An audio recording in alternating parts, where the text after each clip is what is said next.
உலக நாயகன்னா இங்கேருந்து இது ஆப்பிரிக்காவில் தெரியுமா அவர்? அப்புறம் உலக நாயகன் எப்படி வைக்கலாம்? திரிஷாலாம் இப்போ ஸ்பெயினில் சைக்கிள் ஓட்டுறதுலாம் ஏன்னா அங்கே யாருக்குமே திரிஷாவை தெரியாது. நீ அமெரிக்கா போனால் சில தமிழர்கள் பார்த்துருவாங்க தூரத்தில், திரிஷா மாதிரி தெரியுது. பிரான்ஸில் போனால் பார்த்துருவாங்க, ஈழத்தமிழர் நிறையா பேர் இருக்காங்க, திரிஷா அவ்வளோ சைக்கிளோட கொண்டு போயிடுவாங்க, வீட்டுக்கு கொண்டு போய் ஃபோட்டோ எடுக்கிறது சொல்கிறேன். இப்போ சமீபத்தில் ஏதோ வந்து விஜய் சொல்லியிருக்காங்க, பாண்டிச்சேரி வேறு தமிழ்நாடு வேறு இல்லை. எனக்கு அந்த ஸ்பீச்சே ஃபஸ்ட்டு புரியல. ஃபஸ்ட்டு இந்த அரசாங்கத்துக்கு நன்றி அப்படின்னாரு. ரொம்ப சிறப்பான ஏற்பாடு பண்ணியிருக்காங்க. எதிர்கட்சியாக இருந்தாலும் நான் வேற ஒரு கட்சியிலேருந்து வந்தாலும் சிறப்பாக இருக்கும். அதுக்கப்புறம் இந்த அரசாங்கத்தில் இதெல்லாம் உங்களுக்கு கிடைக்கவே இல்லை அப்படின்னு சொல்லி ஒரு 10 கோடி. அது விஜய் வந்து என்ன அப்படின்னா, அவங்க பெத்த தந்தையை புரிஞ்சுக்க முடியல விஜய். நீங்கள் எப்படி புரிஞ்சுக்க? அவரே பெற்று வளர்த்து நடிக்க வச்சு நடிகராக்கி ஒரு தூரம் பார்த்துருக்காரு. அவங்க மேனேஜர் யார்? பிடி செல்வகுமார். அவரே புரிஞ்சுக்க முடியல. 25 வருஷமா இருந்திருக்காரு. கடைசியில் முடியலன்னு தான் வெளில வந்தார். என்ன வந்து நீ வந்து என்ன விஜய் கிண்டல் பண்ணுறியான்னு? இல்லை, கிண்டல் படம் தான் நடிக்கிறான்னு சொல்லி விஜய் நடிக்க வேணாம்னு நினைக்கிறீங்களா? என்ன தான் நினைக்கிறேன். எனக்கு புரியல. விஜய் நல்லா நடிகர் தானே? ஆமாம். அப்புறம் என்ன அது நடிக்கிறாருன்னு சொன்னதுக்கு ஏன் என்னை வந்து திட்டுறாங்க? அப்போ எலெக்ஷனில் தோற்றுருவாருன்ற மாதிரி நீங்கள் சொல்றீங்கன்னு சொன்னாங்க. ஏன்னா எலெக்ஷனில் ஜெயிச்சதுக்கப்புறம் எம்ஜிஆர் நடிக்கவே இல்லையா? ஆமாம். அப்போ சிஎம் ஆனதுக்கப்புறம் எங்கே நடித்தார்? அப்படியா? எம்எல்ஏ இருக்கும்போது நடிச்சிருப்பார். சிஎம் ஆனப்போ விஜய் வெளியே வரணும், வெளியே வந்தால் நான் வரலன்னு நம்ம சொல்லலை, வந்தால் நல்லாயிருக்கும்னு தான் சொல்கிறோம். புரியுதா? கதவை திறந்து வெளில வந்து வரவனுக்கு பச்சை தண்ணினாலும் 4 கேனில் வாங்கி வச்சிங்கன்னா அவன் பாட்டு குடிச்சிட்டு போயிடும், அண்ணனை பார்க்க முடியல. அதை கூட செய்யாத ஒருத்தர் தலைவர்னு சொல்லிட்டு இருக்கிறது தான் நமக்கு கடுப்பு வருது. வாசலில் ஒரு தண்ணி கேன், என்ன ஒரு 10 கேன் தண்ணி போகுமா ஒரு நாளைக்கு? 300 ரூபா. அதை கூட செய்யாத ஒரு ஆளை, அதுவே பழக்கம் ஆயிடுச்சுன்னா ஆகட்டும், குடிச்சிட்டு போகிறான் வந்து. அதுக்காக நீ வந்து விஜய் வீட்டில் போய் தண்ணி குடிப்போன்னு ஆட்டோ பிடிச்சி அங்கே போய் குடிப்பாங்க சொல்கிறது அப்படி இல்லைண்ணே. ரசிகர் பார்க்க வரான். நம்ம சம்பாதிக்கும் போது பண்ணலாம், நம்ம தான் சம்பாதிக்கிறது நிறுத்துறோம்னு சொல்லிட்டோம். என்ன கூலி வேலையா, கொத்து வேலையா பார்த்து? இல்லைண்ணே, சம்பாதிக்க நிறுத்தணும். கூலியில் 300 ரூபாய்க்கு தண்ணி ஏன் வாங்கி? அண்ணே, காலப்போக்கில் வந்து கஷ்டங்கள் வரும், அப்புறம் அவருக்குன்னு செலவுகள் இருக்கும். அப்புறம் வருமானம் வந்தால் செலவு பண்ண முடியும். வருமானம் இல்லாத இல்லை, ரொம்ப கஷ்டப்படுறா இருந்தாலும் கார்பரேஷன் கொலானாலும் வச்சு விடலாம்ல சொன்னா. கையில் குடிச்சிருக்கு. அதுக்கு கார்பரேஷனோட ஒத்து போகணும்ல. அது இப்போ சொன்னால் போட்டு கொடுத்துருவாங்க. எப்படி நான் ஒத்து போவார்? வீட்டில் டேங்கில் இருக்க தண்ணியை திறந்து விட வேண்டியது என்ன, குடிச்சிட்டு போயிடுவாங்கல்ல. இல்லைண்ணே, எப்படி தோணும்? இவர் தான் வந்து இருக்கிற கவர்மெண்ட் போடலாங்க, இவர் இடத்துலேயே வாசல்லே இருக்கிற கவர்மெண்டே தப்பு அப்படின்ட்டாரு. போர் வீட்டில் இருக்க போர்லேருந்து கனெக்ஷன் கொடுக்க வேண்டியதா, அவன் வரவன் குடிச்சிட்டு போயிடுவான். இந்த இருக்கு வீட்டு பின்னாடியிலேருந்து ஏறி வந்தவங்க அந்த பைப் வழியாக உள்ளே பூந்து வந்தான் ஒருத்தன் பைப்பு. அதே மாதிரி இங்கே ஒரு பைப் போட்டிங்கன்னா அடி வழியாக போயிடுவாங்க. பைப் எங்கெல்லாம் போகுதோ அங்கே போய் நேராக விஜயை பார்த்துடலான்னு சொல்லி அதுதான் இருக்குது. மலேசியா போயிட்டு எப்படி நல்லபடியாக அவர் என்ன பண்ணுறாருன்னு பார்க்கலாம். ஆனால் இந்த மாதிரி நடிகர்கள் வெளிநாடு போகிறத பற்றியும், ஜென்ரலாக வெளிநாட்டில் இருக்கக்கூடிய தமிழர்கள் நம்மளை ரிசீவ் பண்ணுறதை பற்றியும் உங்களுடைய அனுபவம் என்ன?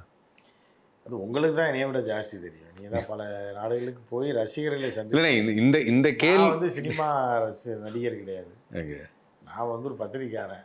நானே பார்த்தா அண்ணா வணக்கண்ணா அண்ணா அப்படின்னா வந்தீங்க அப்படின்னா அதிகபட்சம் ஒரு டீ வாங்கி கொடுப்பாங்க, காசு வாங்க மாட்டாங்க.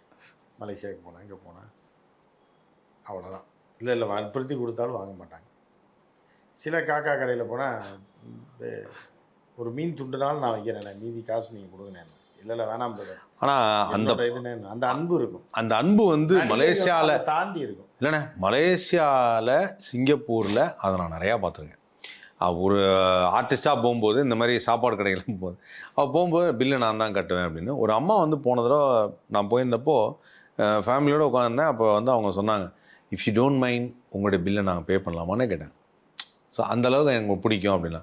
ஸோ இந்த அன்பு வந்து சிங்கப்பூர் மலேசியாவில் நான் பார்க்குறேன். இது மாதிரி உலக நாடுகளில் வேற எங்கே தமிழர்களுக்கு பார்க்கவே முடியாது.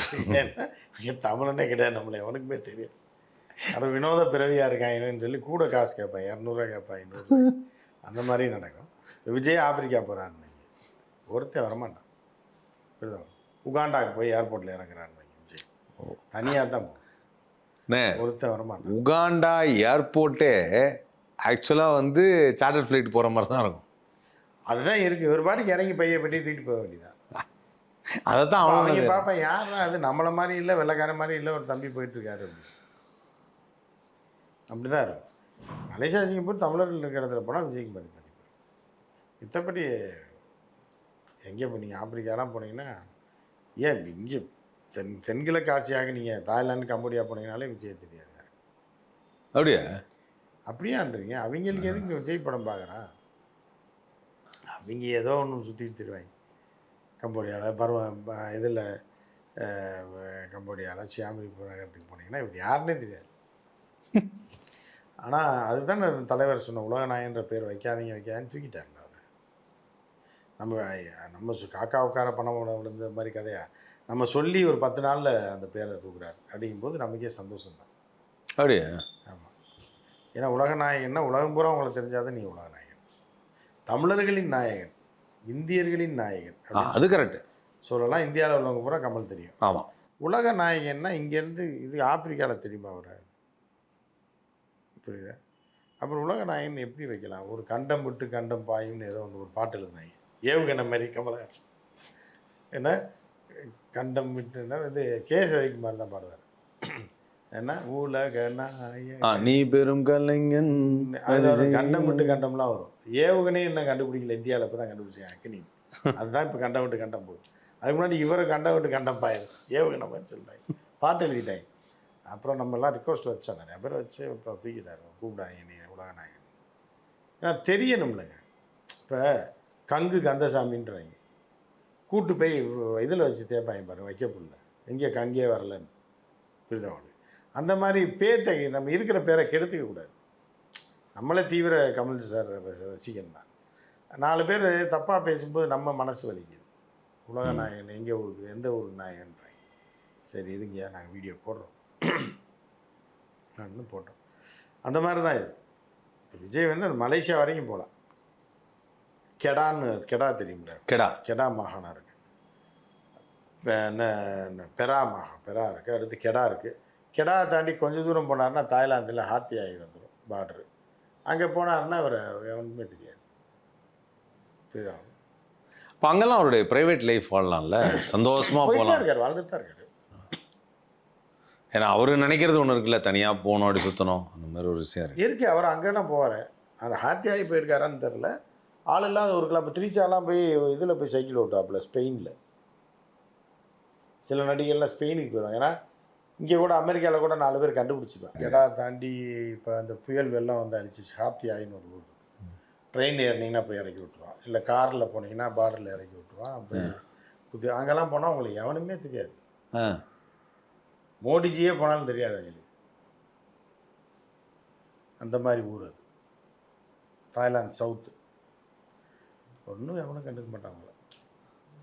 அங்கெல்லாம் போனால் பிரச்சனையே கிடையாது. அங்கெல்லாம் விஜய் போகலாம், ஒன்றும் பிரச்சனை இல்லை. போவார் அவர். திரிஷாலாம் இப்போ ஸ்பெயினில் சைக்கிள் ஓட்டுறதுலாம் ஏன்னா அங்கே யாருக்குமே திரிஷாவை தெரியாது. நீங்கள் அமெரிக்கா போனால் சில தமிழர்கள் பார்த்துருவாங்க தூரத்தில், திரிஷா மாதிரி தெரியுது அப்படின்னு. கனடா போனால் பார்த்துருவாங்க, தமிழர்கள் இருக்காங்க. ஆனால் நீங்கள் ஸ்பெயின், இத்தாலி, ஃப்ரான்ஸில் போனால் பார்த்துருவாங்க, ஈழத்தமிழர் நிறையா பேர் இருக்காங்க. திரிஷா அவ்வளோ சைக்கிளோடு கொண்டு போயிடுவாங்க, வீட்டுக்கு கொண்டு போய் ஃபோட்டோ எடுக்கிறது சொல்கிறேன். ஸோ அந்த மாதிரி இருக்கனால அவங்கெல்லாம் வந்து சில பேர்லாம் ஸ்பெயினுக்கு போயிடுவாங்க, ஸ்பெயின், இத்தாலி இந்த மாதிரி. ஸோ அந்த மாதிரி சில பேர்லாம் இருக்காங்க. மெக்சிகோலாம் போனீங்கன்னா உங்களை ஒருத்தனும் தெரியாது. அமெரிக்காவில் தெரியும், மெக்சிகோவில் தெரியாது. அந்த மாதிரி இருக்கு. இந்த இங்கிலாந்து, ஃப்ரான்ஸு, ஜெர்மனு இந்த மாதிரி இடத்துக்கு போனீங்கன்னா நம்ம ஆட்கள் இருக்க கண்டுபிடிச்சோம். திரிஷா கூட இப்போ ஃபோட்டோ போட்டிருந்தாப்புல ஏதோ ஆக்சுவலாக சைக்கிள் வாடகை சைக்கிள் எடுத்து ஓட்டுற மாதிரி. ஸோ அதனால் அதெல்லாம் வந்து வெளியூரில் போனால் அந்த மாதிரி பேர் அங்கே போனார்னா அவர் தெரியாது, யாருக்குமே தெரியாது. இப்போ சமீபத்தில் ஏதோ வந்து விஜய் சொல்லியிருக்காரு, அந்த பாண்டிச்சேரியில் போய் பாண்டிச்சேரி வேறு தமிழ்நாடு வேறு இல்லை அப்படின்னு சொல்லியிருக்காரு. எனக்கு அந்த ஸ்பீச்சே ஃபஸ்ட்டு புரியல. ஃபஸ்ட்டு இந்த அரசாங்கத்துக்கு நன்றி அப்படின்னாரு, ரொம்ப சிறப்பான ஏற்பாடு பண்ணியிருக்காங்க. ஆமாம், எதிர்கட்சியாக இருந்தாலும் நான் வேற ஒரு கட்சியிலேருந்து வந்தாலும் சிறப்பாக இருக்கும். அதுக்கப்புறம் இந்த அரசாங்கத்தில் இதெல்லாம் உங்களுக்கு கிடைக்கவே இல்லை அப்படின்னு சொல்லி ஒரு 10 கோரிக்கை. அது விஜய் வந்து என்ன அப்படின்னா அவங்க பெத்த தந்தையை புரிஞ்சுக்க முடியல. விஜய் நீங்கள் எப்படி புரிஞ்சுக்கிறீங்க? அவரே பெற்று வளர்த்து நடிக்க வச்சு நடிகராக்கி ஒரு தூரம் பார்த்துருக்காரு. அவங்க மேனேஜரு யார்? பிடி செல்வகுமார் இருந்தார். அவரே புரிஞ்சுக்க முடியல. 25 வருஷமாக இருந்திருக்காரு கூட. கடைசியில் முடியலன்னு தான் வெளில வந்தார். அது என்ன, அந்த புலின்னு ஒரு படம் எடுத்து கடைசியில் இருக்கிற காசையும் பிடிக்கிட்டு விட்டாப்லையா. ஒரு எல்லோரும் 20 வருஷம் இருந்திருக்கீங்கன்னா போகிறப்போ ஒரு பேமெண்ட்டை கொடுத்து அனுப்புவாங்க. இவர் இருக்கிறது எவ்வளோ வச்சுருக்கேன்னு பிடிங்கிட்டு தெருவில் விட்டா அப்படி இருக்கும். பிடி செல்வம் கடைசியில் திமுகவில் வந்து சேர்ந்தார். ஆமாம், நீங்கள் பார்த்தேன். அந்த மாதிரி இருக்கும்போது நீங்கள் எப்படி புரிஞ்சுக்குவீங்க? புரிஞ்சுக்கிறது கொஞ்சம் கஷ்டம். தந்தையே புரிஞ்சுக்க முடியும். ஏன்னா 2027 ஒரு படம் நடிப்பார்னு சொன்னது இப்போ எல்லாரும் என்னை வந்து திட்டி போட்டுருக்காங்க. நல்லது விஷயம். 2026 எண்டில் அதான் 27 படம் 2027 தான் படம் வரும். அதான் 27 படம் நடிப்பாருங்க. ரசிகரோட வேண்டுகோளுங்க நான் சொன்னதே எல்லாரும் தப்பா என்ன வந்து நீ வந்து என்ன விஜய் கிண்டல் பண்றியான்னு. இல்லை கிண்டல் படம் தான் நடிக்கிறான்னு சொன்னேன். இதில் என்ன நடிக்க வேணாம்னு நினைக்கிறீங்களா? அப்போ என்னதான் நினைக்கிறேன் எனக்கு புரியல. விஜய் நல்லா நடிகர் தானே. ஆமாம். அப்புறம் என்ன அது நடிக்கிறாருன்னு சொன்னதுக்கு ஏன் என்னை வந்து திட்டுறாங்க? அப்போ எலெக்ஷனில் தோற்றுருவாருன்ற மாதிரி நீங்கள் சொல்கிறீங்கன்னு நினச்சிப்பாங்க. ஏன்னா எலெக்ஷனில் ஜெயிச்சதுக்கப்புறம் எம்ஜிஆர் நடிக்கவே இல்லையா? ஆமாம். அப்போ சிஎம் ஆனதுக்கப்புறம் எங்கே நடித்தார்? அப்படியா? இல்லையா இருக்கும்போது நடிச்சிருப்பார். சிஎம் ஆனப்போ நடிக்கல. ஸோ அதனால் நீங்கள் ஓ அதனால் நான் நடிக்க வரான்னு மறைமுகமாக சொல்கிறதுனால அப்போ சிஎம் இல்லையா என் தலைவன் அப்படின்ற கோவப்பட்டிருப்பேன். இப்போ நீங்கள் ஏற்கனவே அஜித்தை சொன்னீங்கல்ல, அஜித் நல்லா பண்ணுறாருன்னு, எல்லாமே தெளிவாக பண்ணுறாரு, உண்மையாக பண்ணுறாரு, நல்லா பண்ணுறாருங்கிறத சொன்ன அதில் என்ன இருக்குது? எல்லாத்தையும் வந்து ரசிகர்களை வந்து சரியாக வழி நடத்துகிறாரு அப்படிங்கும்போது அது வந்து விஜய் சரியாக நடத்தலைன்னு தான் அர்த்தம். ஏன்னா அங்கே ஆப்போசிட்ல இத்தனை நடிகர்கள் இருக்காங்க, அவங்களெல்லாம் சொல்லலையா? அப்போ விஜய்ன்னா அஜித் தானே. விஜய்க்கு சிம்புக்குமா போட்டி இல்லை விஜய்க்கு சிவகார்த்திகேயனுக்கு போட்டியா? என்னது அப்பாவும் அம்மாவும் ரேஞ்சுக்கு சொல்கிறீங்க? ஆமாம். இந்த பக்கம் அஜித் ஒரு கண்ணுன்னா விஜய் ஒரு கண்ணு, அப்படி தானே பார்ப்பேன்.